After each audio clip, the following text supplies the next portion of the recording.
Bonjour, bonsoir à tous, soyez les bienvenus, c'est Broadcast Time comme tous les mercredis sur Watch TV, 20h, 20h30, l'actualité du broadcast, des nouveaux médias, de la production audio, vidéo, des web TV, on en parlera d'ailleurs la semaine prochaine. Je suis entouré comme toutes les semaines par mes deux amis de Broadcast Time, Stéphane Faudeux, le patron de MediaQuest. Salut Stéphane. Bonsoir. Comment ça va Stéphane? Très bien. Bonne année, on peut souhaiter la bonne année parce que c'est la première fois qu'on se voit depuis ce break. J'ai la langue de belle-mère encore dans la poche, quelques confettis qui traînent. D'accord. Ravi de le savoir, merci pour ces précisions Stéphane, et je vais aussi saluer Fabrice Sarad. Salut Fabrice. Salut vous deux, j'ai pas de confettis. Bon d'accord. Quel rabat-joie. Bon, on va revenir un peu sur le tout début de l'année dans ce premier numéro de Broadcast Time pour 2015. On va revenir sur le CES de Las Vegas, salon que vous avez suivi évidemment sur Watch TV. Alors on a plein d'images à vous montrer. On va revenir évidemment sur les principales nouveautés produits. On va évidemment beaucoup parler de la 4K et de l'ultra haute définition, et on va directement entrer dans le vif du sujet avec la conférence de presse de Samsung au CES, et on va jeter un œil à ces premières images. A partnership of industry leaders from TV manufacturers and Hollywood studios to post-production companies Stéphane, to content distributors. Il y a quand même des marques assez prestigieuses et emblématiques. Qu'est-ce que ça a comme sens, cette alliance autour de l'ultra haute définition chez Samsung? Est-ce que c'est du marketing? Il y a toujours une dose de marketing à chaque fois. Faut se rappeler, il y a 10 ans, HD Ready, Full HD. Et il faudra savoir exactement ce que va donner cette alliance. Est-ce que c'est sur la technique qui est liée à la diffusion, sur les contenus, parce qu'on voit des éditeurs de contenu, on voit aussi des fabricants. Il faudra voir dans les faits qu'est-ce que ça donne. Ce qui est déjà intéressant, si on fait un peu justement un retour en arrière, il n'y a pas la guerre qu'il y a eu avec la HD, où il y avait eu avec les fabricants de Blu-ray d'un côté, le HD DVD de l'autre. Ça avait un peu faillité, et je sais que le CES avait été à la fois le lieu d'annonce et le lieu de mort prématurée de certains supports. Là, il y a une espèce, je dirais, de paix autour du format. Par contre, en effet, il faudra peut-être normaliser. On voit des écrans qui ont quand même des différences de prix assez incroyables. J'ai vu des écrans à 499 € qui sont dits donc 4K UHD. De l'autre côté, on parle de marque chinoise avec des petites tailles d'écran quand même. Oui, exactement. Mais enfin, malgré tout, moins de 500 €. Ce qu'il faut bien, c'est, je pense que les téléspectateurs de Watch le comprennent, c'est que c'est pas parce que c'est 4K, c'est pas parce que c'est HD que ça veut dire que c'est de la qualité.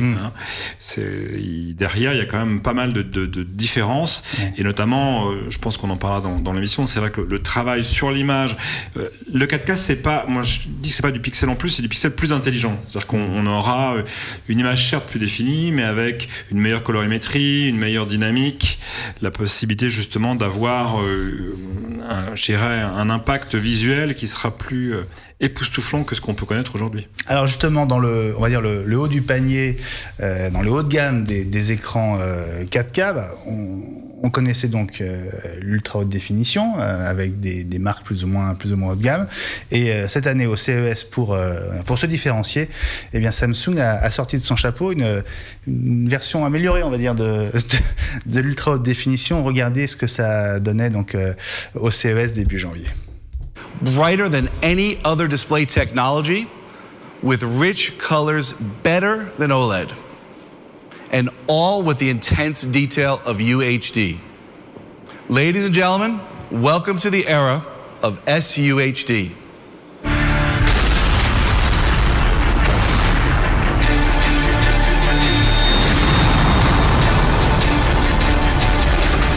Voilà, donc ça s'appelle la SUHD, S comme superbe, c'est pas super, c'est superbe.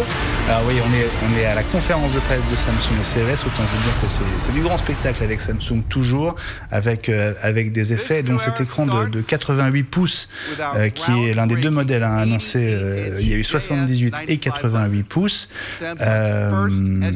SUHD, alors il y a quand même une ligne, une phrase dans la présentation qu'on vient d'entendre qui m'a un peu interpellé. On a entendu le représentant de Samsung dire que ce serait de meilleure qualité que l'OLED, avec des couleurs encore plus riches. Et ça, moi, j'ai du mal à y croire, Stéphane. Il y a une confusion, c'est-à-dire que l'OLED, c'est une technologie d'affichage, et alors que l'UHD, c'est une technologie de production. C'est comme si on parlait de plasma d'un côté et de HD pour refaire toujours un retour en arrière. Donc il n'y a pas vraiment de modèle de comparaison entre les deux. Il faut voir ce qu'il y a dans cet écran. De toute façon, les OLED de très grande taille, pour le moment, ça reste un petit peu compliqué. Hein. Même les OLED de petite taille, des gens on a du mal à les fabriquer. Il y a un problème de stabilité, c'est leur durée dans le temps, durée de vie dans le temps. Certains fabricants sont un peu revenus en arrière sur les sujets, et puis aussi une pénurie pour fabriquer des écrans OLED. Et surtout, ça coûte très très cher. Donc je sais pas quelle est la techno qui est utilisée là sur cet écran, mais la super ultra haute définition. Alors déjà, on parlait d'alliance, et là déjà on se démarque. C'est ce qui est l'alliance a vite aussi défailli. Fabrice, ton avis sur cette initiative de Samsung et sur ces écrans qui se différencient? C'est toujours le même problème maintenant, c'est d'abord qu'on voit ce que ça donne, qu'on prenne à périmètre constant, hein, c'est le terme que tout le monde aime bien, c'est on prend un produit qui existe et on met les images pures sur les deux écrans, on prend un UHD, on prend un UHD et on regarde la véritable différence. Moi je reste toujours un peu, on parlait de taille d'écran, là on est sur des tailles de 88 pouces, mettez ça dans le salon. Déjà, ça va en calmer quelques-uns parce que 88 pouces, il va falloir le mettre dans sa pièce. Donc, il va falloir un beau salon. Tout le monde n'a pas un grand salon. Et ensuite, ça veut dire qu'il va falloir comme une distance de confort parce qu'on va être plongé dans l'image. Et l'intérêt, c'est que l'image produite, on en revient toujours à la production de base, soit bonne. Parce que après, qu'est-ce que c'est? C'est-à-dire que c'est un super ordinateur qui va compenser les défauts de l'image pour l'améliorer. Est-ce qu'on sublime le S? Moi, je le mets à toutes les sauces. Hein. C'est une super image qui va devenir superbe parce qu'on va sublimer les couleurs, on va tout mettre sur l'OS de soupe. Voilà, c'est ça le problème. Après, j'attends de voir parce qu'effectivement, tu peux avoir produit. Est-ce que derrière c'est de la 8K qui diffuse? On ne sait pas. Est-ce qu'il y a pareil sur ces grands bluffs de diffusion, ça reste un show à l'américaine. Qu'est-ce qu'on a diffusé? Ils sont capables, hein. Bah oui, mais c'est pareil. On parle déjà d'autres productions. Donc moi, pour l'instant, je suis assez sceptique. Hein, j'attends de voir pour ce que ça te donne. Et après, on est sur des tailles très très grandes d'écran. Hein. Donc effectivement, aujourd'hui, un UHD déjà de 88 pouces, il n'y en a pas beaucoup. Hein. Ouais. Alors on va essayer de filer parce qu'on a plein de sujets à voir. On commence évidemment par les télés. On va enchaîner avec une autre très grande marque évidemment de l'électronique grand public, c'est Sony. Vous le voyez avec cette nouvelle génération d'écrans plats, et je dis écran plat de manière volontaire. Ils n'ont pas du tout insisté sur la qualité de l'image, même si c'était en filigrane. Vraiment, le leitmotiv de Sony, c'était la finesse de cet écran qui fait 0,2 pouces d'épaisseur. Alors vous le voyez sur les images de Sony, il s'arrête volontairement juste avant qu'on voit ce qu'il y a derrière. C'est-à-dire qu'on a vraiment l'impression que l'écran fait à peu près l'épaisseur d'une feuille de papier à cigarette.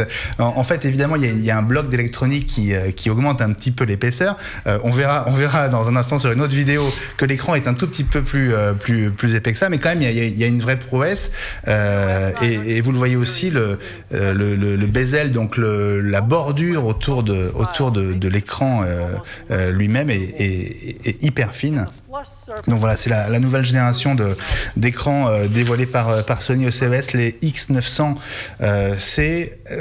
Qu'est-ce qui déclenche l'achat, Stéphane Faudeux, aujourd'hui pour les télés? C'est toujours le design joue toujours un rôle hyper important au-delà de la qualité de l'image.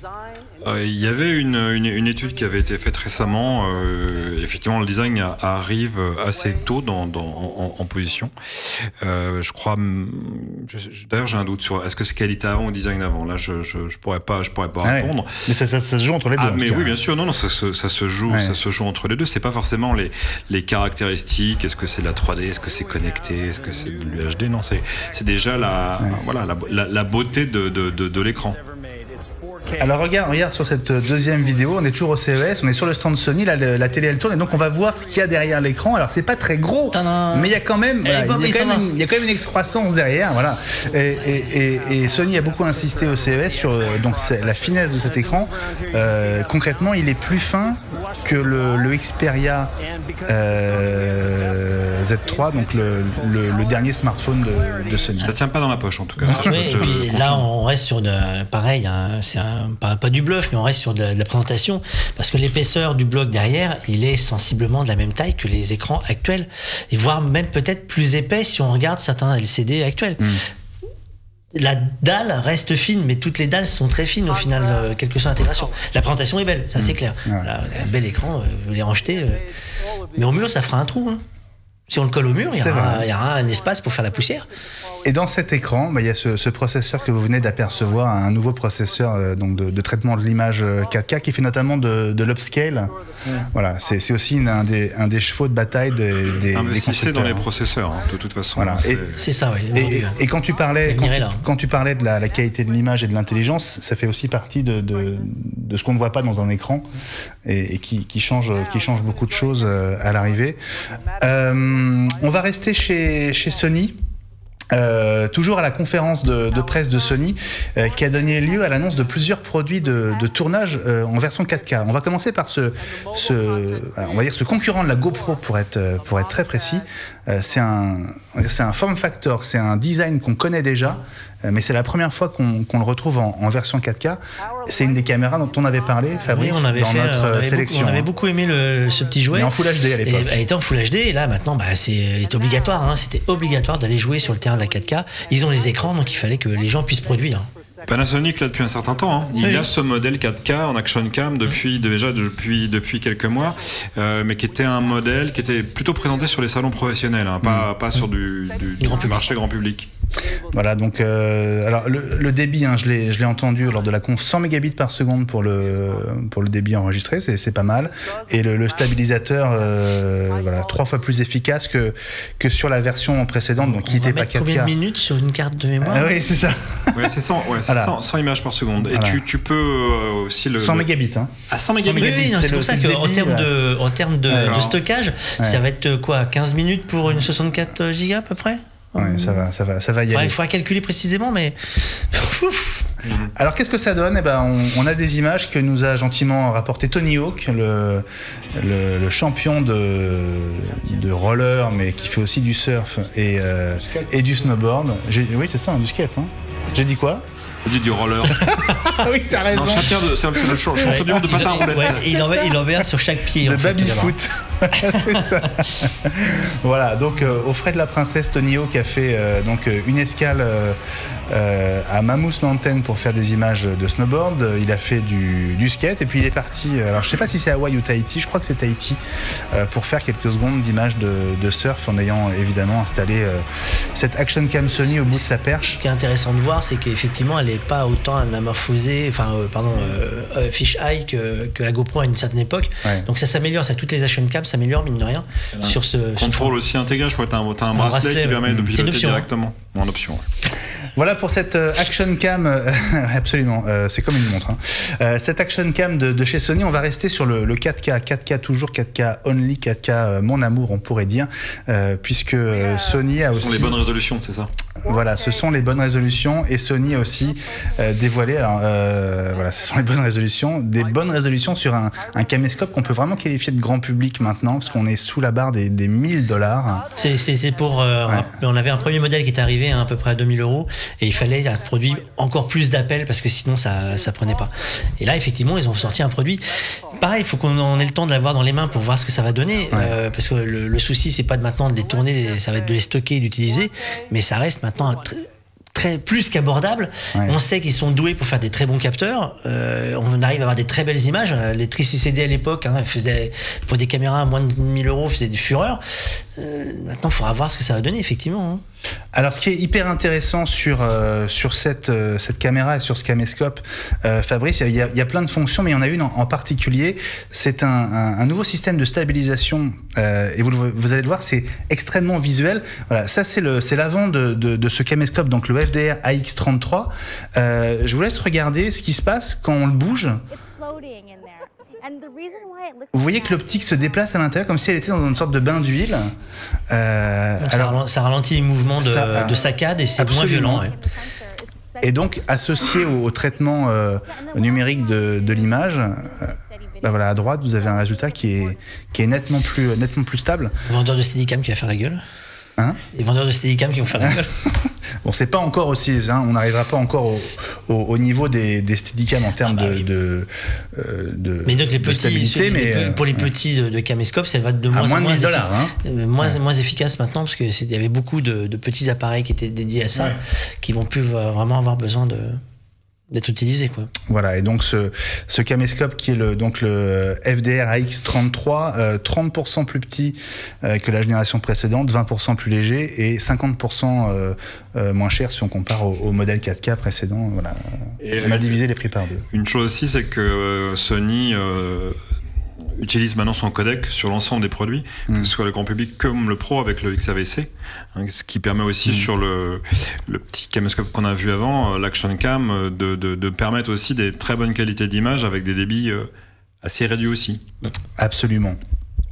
Sur Sony, je ne sais pas si vous avez d'autres choses à ajouter parmi ce que vous avez vu, les amis. On a fait déjà un beau tour, hein. Autour du CES. Vous n'avez pas de frigo, vous n'avez pas de non pas chez Sony, pas chez Sony. Alors vous savez quoi, on va passer à la troisième marque, on va dire qui a fait le plus de bruit au CES 2015 début janvier à Las Vegas autour du 4K. Cette marque c'est Panasonic. Alors on n'en a pas vu grand chose, mais on va dire que c'est une première pierre dans le jardin du Blu-ray et peut-être du renouveau du Blu-ray, ce lecteur 4K natif. Écoutez. Will be the world's first next generation Blu-ray disc player prototype, capable of playing 4K Ultra HD native content and brand new high dynamic range content.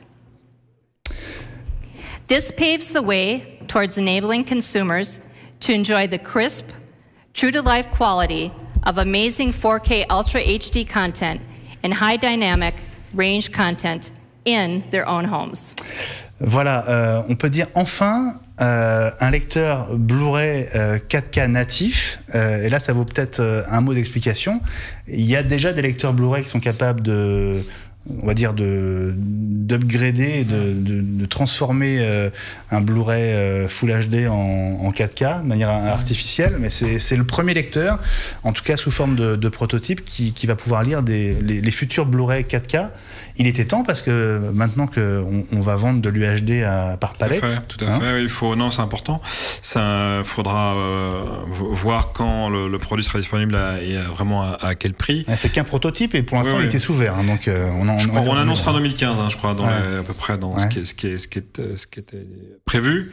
Non, mais c'est important parce que ce que tu disais avant, oui, c'était Sony qui avait beaucoup communiqué sur des disques qui étaient 4K ready, qui étaient en fait des disques HD remasterisés. Il y avait beaucoup de marketing autour et convertis dans l'appareil pour ensuite avoir une sortie sur converti dans le téléviseur, pardon, pour faire un faux 4K. Là, du 4K natif, oui, c'est important. Ouais. Alors, Panasonic a aussi fait l'événement au CES avec des produits qui sont assez proches de ce qu'on a vu à l'instant chez Sony, avec deux caméscopes 4K. Alors ce qu'on va faire, c'est qu'on va regarder en entier cette vidéo qui dure environ 1 minute 25, et comme on va voir défiler les principales fonctions, et ben on va les commenter en même temps qu'on va les voir.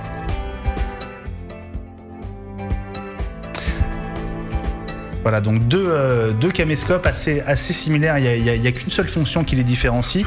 Là, évidemment, c'est une comparaison de dimension de l'image, on va dire, en fonction de la résolution. On va entrer dans le détail des caractéristiques. Donc, on enregistre en 4K à 25 images secondes. On peut extraire des photos, 8 millions de pixels à partir de la vidéo. Bon, un zoom optique 20 fois, on va dire que c'est la base quand même. Optique Leica, ouverture 1.5, c'est hyper lumineux. Stabilisateur anti-bouger.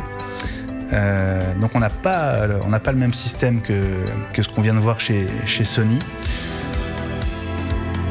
Le plus intéressant arrive maintenant. Voilà, le HDR vidéo. Alors on connaissait le HDR pour la photo. Si vous avez un iPhone ou un smartphone, vous avez cette fonction qui permet, on va dire, d'avoir une exposition optimale sur toutes les zones de l'image. Maintenant, c'est disponible donc en vidéo, hyper intéressant. Et vous avez vu qu'on peut activer une caméra à distance sous forme d'un smartphone ou sur ce modèle équipé d'un petit œil dans le viseur qui permet de filmer l'opérateur, enfin celui qui est derrière la caméra, et de faire un effet picture in picture comme on dit. Ça n'a aucun intérêt pour nous, mais bon, c'est le mode selfie. Voilà, c'est un peu l'équivalent du mode selfie. Alors, il y a plusieurs choses intéressantes dans cette vidéo et dans ses caractéristiques. D'abord, l'image 4K. Est-ce que toi, tu as déjà eu l'occasion, Stéphane, de filmer avec un caméscope 4K? Est-ce que oui. Qu'est-ce que ça procure comme différence en termes de rendu pour le commun des mortels? Parce que là, on parle quand même de matériel grand public. Alors, j'ai filmé avec des matériels plus professionnels, donc je n'ai pas filmé avec des petits caméscopes. Bah oui. Donc où il y avait une image qui était assez optimisée, avec un grand capteur, avec un codec pas vraiment destructif, donc c'est peut-être, enfin, le test est peut-être un peu faussé. Ouais. Mais ce que ça donne, tu n'avais pas encore accès justement. Non, il n'y avait pas ces petits ouais. produits. Ce qui est vrai, c'est que l'image, elle est plus fournie en détail, certes, mais c'est ce que j'évoquais, c'est surtout sur la colorimétrie où là c'est assez important, et ça te donne une capacité lors de l'étalonnage, lorsque tu vas finaliser ton contenu, de pouvoir jouer plus sur ton contraste, sur le détail de tes couleurs, quoi. Et c'est vrai que c'est assez intéressant. Voilà, donc ça, ce sont des images fournies par Panasonic CES, tournées avec justement les deux caméscopes qu'on a vus. Alors évidemment, nous on est en Full HD, donc on diffuse pas en 4K, donc voilà, c'est évidemment faussé et difficile de se rendre compte, mais on peut au moins juger du piqué. On voit qu'il y a du détail, et surtout on voit qu'il n'y a pas les aberrations sur les lignes, hein, sur les diagonales. Il n'y a pas d'effet de moiré. Il y a quand même globalement, c'est ce qu'on dit toujours, il y a toujours une meilleure qualité d'image, même en convertissant l'image de 4K vers la HD. Bon, c'est toujours meilleur que si on tournait en Full HD. Le détail. Non, ce qui est bien aussi, c'est que les rapports de contraste entre les basses et les hautes lumières, on voit du détail. Enfin là, de ce qu'on voit sur l'écran, il y a du détail sur l'arrière-plan, même dans des scènes très exposées ou sous-exposées. Ouais. Alors justement, c'est là où c'est peut-être un petit peu entre guillemets faussé sur ces images de Pana, c'est que les deux modèles en question sont dotés de cette fameuse fonction HDR vidéo. Alors qu'est-ce que ça permet d'obtenir de plus? Qu'est-ce que ça change? Et ben justement, c'est ce qu'on va voir avec cette vidéo de comparaison entre le mode HDR vidéo n'est pas activé, donc la jeune fille est Schwartz, hein, comme on dit. Voilà, et on va activer le HDR. Alors, je sais pas ce que vous en pensez. Ça donne un drôle de teint. Mais en tout cas, les traits... sans renfort d'éclairage, ça te permet de pouvoir tourner dans quasiment toutes les situations. Voilà, on va voir deux autres... là, on a... Après, c'est pas forcément toujours bienvenu. C'est-à-dire que ça fera pas forcément... C'est comme quand on fait des photos avec ou sans flash. Parfois, ça sera plus joli sans flash. Ouais. La fonction, parfois, va casser le résultat espéré. Alors, regarde, c'est complètement dans l'obscurité, là, vraiment au premier plan. Mais effectivement, au moins, pour les images de vacances, ils auront toujours une image. Ouais, parce qu'il faut pas attendre. Le HDR, c'est pas un système qui redonne du gain. Hein. Non. C'est une autre en fait, c'est plusieurs technologie. Exactement. Plusieurs images. Hein. Et c'est vrai que de le faire, ça fait quelques années que, nous, on en parle, et jusqu'à présent, on pouvait pas faire du temps réel. C'est ça. Et donc d'avoir sur un produit comme ça, d'entrée de gamme grand public, du HDR en temps réel, ça reste quand même un exploit. Et c'est dans le processeur. Ouais. Alors c'est sûr que les utilisations, il vaut mieux aussi éclairer. Hein, ça sera toujours mieux, et ça peut être un allié aussi en plus de l'éclairage. Là, on vient de tester nous la Canon AC100, la version Mark II. 2 qui peut aller jusqu'à... Et pareil, ils ont changé le processeur jusqu'à plus de 100 000 ISO. Alors, 100 000 ISO, oui, ça 100 000 voilà, ISO. Et ben, c'est la sensibilité. Ouais, on peut donc utiliser cette fonction. On va pas l'utiliser tous les jours, mais dans des cas pareil, vous êtes en pleine nuit, il faut ramener de l'image. Et ben, ça reste intéressant. Il n'y a pas le grain qu'on avait ou le bruit électronique qu'on avait sur certaines caméras. Ouais. Mais c'est clair que là, pour des produits, on rappelle, c'est des produits grand public, donc ça va être pour les vacances. On est à peu près sûr de ramener une image correcte, à peu près stabilisé, donc vous n'êtes pas doué du tout avec votre appareil, vous êtes sûr d'avoir quelque chose qui tienne la route derrière. Voilà. C'est purement l'objectif. On n'est pas sur... Parce que après, il y a des gens qui disent ouais, pour les pros, ça va être génial. Les pros, s'ils sont vraiment pros, ils vont pas aimer travailler avec ça. Donc, mais par contre... Le problème, ça va pas être de ramener les images, ça va être de les monter après. Mais, ça, c'est encore un autre souci. Voilà, c'est encore une question qui va se poser. C'est que derrière, on va voir qu'est-ce qui va pouvoir suivre. À une époque, je ne sais pas si vous vous souvenez, mais chaque caméra était livrée avec un CD, avec un logiciel de montage. Est-ce qu'ils vont nous orienter maintenant vers un logiciel de montage, ou est-ce qu'ils considèrent que Apple avec iMovie ou d'autres marques avec leur propre Sony ou autre, chacun a sa petite solution? Est-ce que ça va suffire? Est-ce qu'on considère que c'est juste une édition de clip? Donc là, on empile les éléments et puis terminé. C'est pareil, c'est une bonne année pour les cadeaux de Noël. C'est le moment de tester des tas de choses parce que ça va venir. C'est pareil, les produits, les gens. La question qui se pose souvent, on m'a pas mal posé la question cette année, c'est oui, je veux plus un gros appareil photo parce que c'est compliqué à emmener avec une caméra, un appareil photo. Donc je veux un appareil qui fait un peu tout. On peut sortir des belles photos, tant mieux. On pourra filmer, tant mieux. Maintenant, est-ce que ça va plaire à tout le monde? C'est notre paire de manches. Sur le papier comme ça, il y a deux nouvelles générations de caméscope 4K grand public qui débarquent entre Sony et Pana. Vous pencheriez pour quoi l'un et l'autre? Allez, je résume.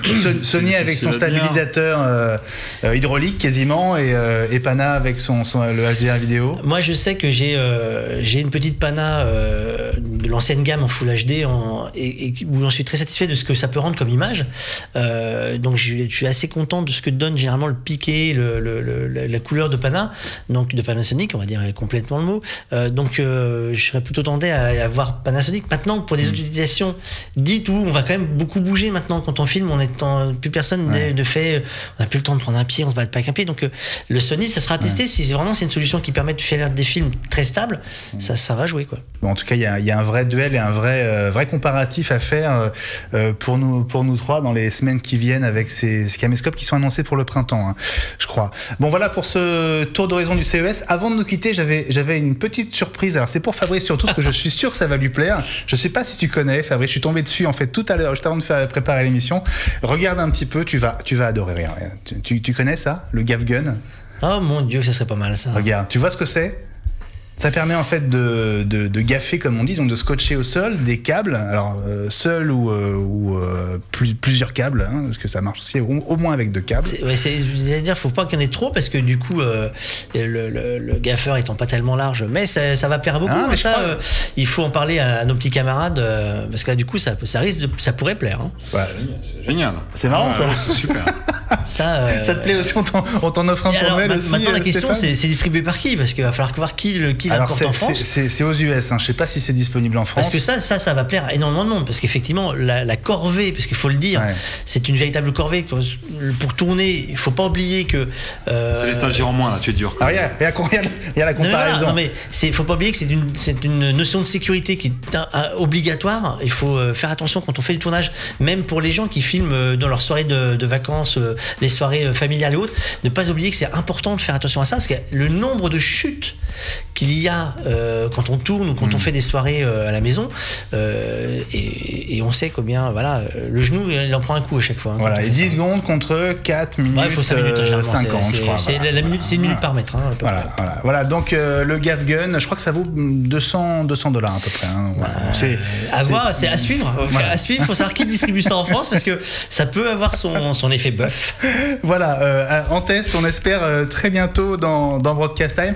Les garçons, merci beaucoup d'avoir répondu à l'appel de Broadcast Time comme toutes les semaines. Salut Fabrice. À la semaine prochaine.